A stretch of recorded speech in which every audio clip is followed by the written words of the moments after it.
I took a car without permission back around 2008, and I got pulled over in Tucson, Arizona, and I ended up going to jail at the Pima County Jail in Tucson. And the thing about that was that I couldn't sit still, so they told me to. After hours of sitting down, they gave me lunch, like breakfast and a sandwich and shit like that. And they put me in this cell with all these other people. Then I went to video court. And in video court, um, they told me to sit down. I had just sit down for a long time. I said, "It's alright, I'll stand." It's like, "No, really, you have to sit down." And it was in front of the judge. And I said, "No, I'll stand. I'll stand. I'm alright." And they insisted that I sit down. And I said, "No, I'll stand. I'm not sitting down. It's not how you do it in Utah." So the guard, who was Hispanic, probably a citizen of the U.S., probably born here in the U.S. I was born in Mexico. And the guy gets near me, so I start hitting him a few punches, and I kind of like played around and hit him like a few times in the mouth, like really soft, boom, boom, boom, like a boxer would. And they take me down hard and stuff like that. And they twisted both my elbows, and after they took me down, they picked me up with my elbows twisted, and they were grabbing me by the arms instead of by the body. And they would lift me up. They lift up my legs and everything, and I was like, whatever, you know. And they strapped me down to this chair. They call it the chair, where they put these straps here, and they tie your arms up to your wrists. And when they did that, they they left the room, and I started yelling that I was gonna get a heart attack. And what happened was that I started hallucinating. I saw this metallic lizard, like a chameleon, about the size of a thumb, a man's thumb, and in the corner of my right eye. And it was metallic like silver. And it was like a chameleon. And I would go like this with my eyes to the right, to the left, and it would always stay in the corner of my right eye. And I started hearing voices, and the voices were like, "Yeah, that's." When I turned around, I saw a cat go through a wall, and the voices started saying, "That's the devil's cat." And whatever, that metallic laser wouldn't go away. Then after 10 minutes, after they said 10 minutes of being locked up and strapped down to the chair, they just strapped me, and then took me to video court with a spit hood on my face. It goes all the way around and just like covers your face, and I couldn't breathe with the bulky part, and I started going down like I couldn't breathe and stuff like that. And then they put it down so I can breathe with like the felt, like a felt kind of stuff. It's like a lint, not lint, but it's like a veil. Yeah, like a veil. And then I saw the judge, and there was this woman by the video, by the face of the judge, which was on camera, like on television, or a TV monitor, computer monitor, whatever the hell they use. And they they tell me that a non-guilty plea has been pleaded for me, and I said, "Well, can I just plead guilty?" Like, no, not guilty plea has been pleaded for you. And I'm like, all right. So they take me to this other unit for observation, and I start hallucinating my dad as an astronaut, and he was talking a lot of shit about this one woman who I don't know, who was supposedly gonna torture me, and and she wanted me alive, and they ended up chopping his arm off with a laser in outer space, and I passed the observation unit after a few hallucinations here and there. After seeing a woman about the size of me, blonde, of course, like my ex-girlfriend. And they put me in this cold ass fucking room in this other unit with no blanket and no mattress. And I started complaining that I don't know if it was the same day when I got up or I actually slept during the night when they gave me a mattress. But it was like really, really cold one of those days because it was like a day after when they still took my mattress and my blanket. And it was like really, really cold. And I ended up like hallucinating my dad in a brown pickup truck that he used to have, and my mom had a black eye. I don't know why.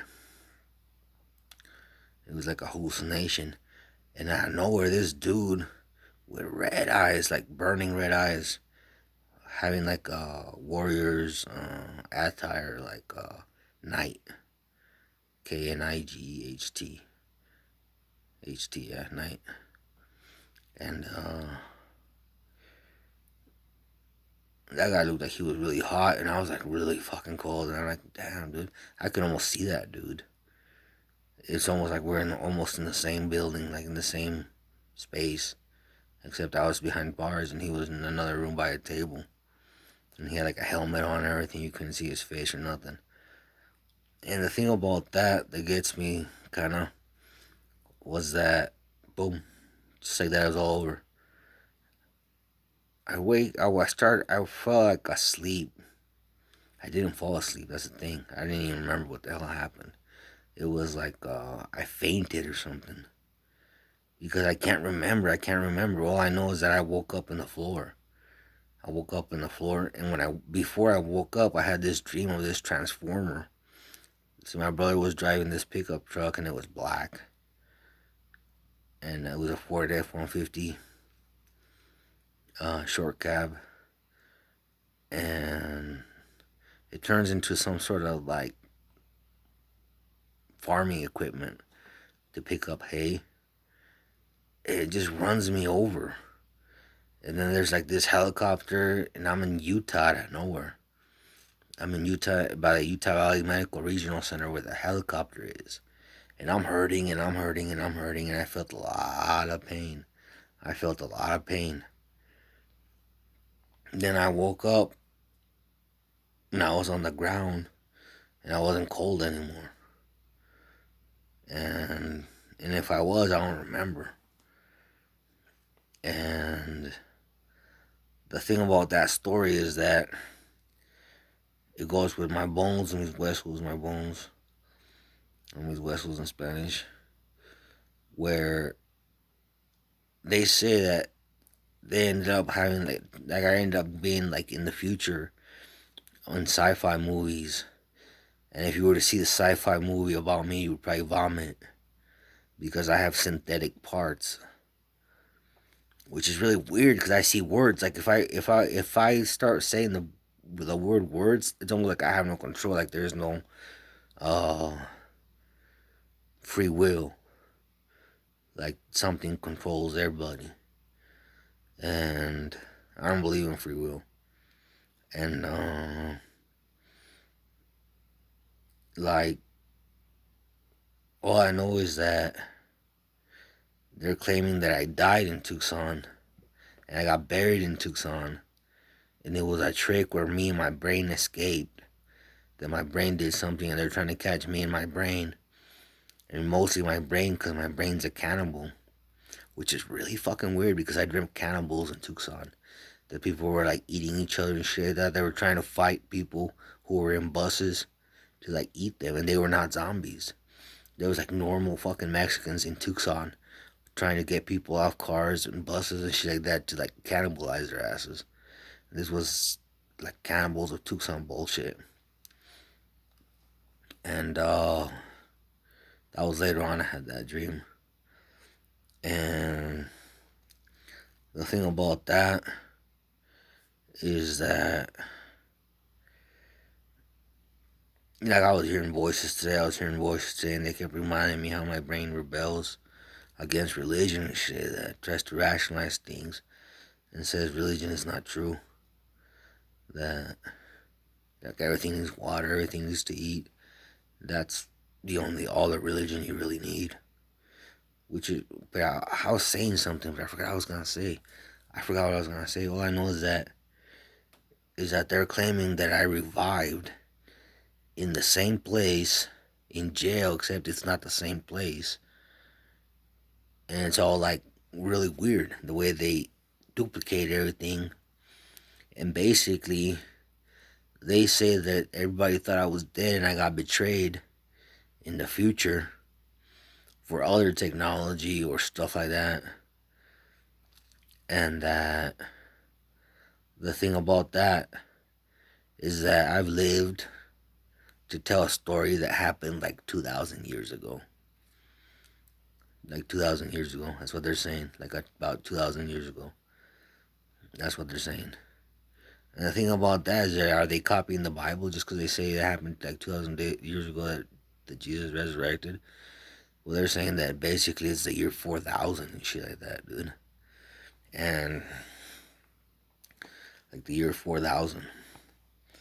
I don't know what the hell they're saying. But the thing about that is that the pain that I felt in that dream was worse than the pain where I got that dog that bit me, that woman that turned into a dog, started biting my arm. It was worse than when the helicopter arrived in like that dream. I felt a lot of pain. And I was there 11 months in Tucson, and my voices keep telling me, beautiful trick that you did in Arizona. Because something about me dying before a lot of fucking people, dude. Dying before a lot of people, because the population of the world is like 7 billion or more. I don't even know, maybe it might be 8 billion. I haven't checked recently. But since I died, I get to be ahead of a lot of fucking people in like resurrection technology, where I get to like basically, I don't know what the hell they're saying, tell the truth, but they say I'm gonna like get ahead of a lot of people, because Tucson and Phoenix and like all that area had like a lot of people, and basically I died before a lot of people, so like I'm ahead of technology somehow. But they're trying to capture me to reverse me becoming a billionaire with like millions and millions of like technology of humans, technology of animals, and all kinds of shit. And they're basically trying to capture me to reverse me becoming filthy rich and laughing my ass off at everything about the whole nightmare. But they say if they see me in video, basically about my story, since I have synthetic parts, that you'll vomit.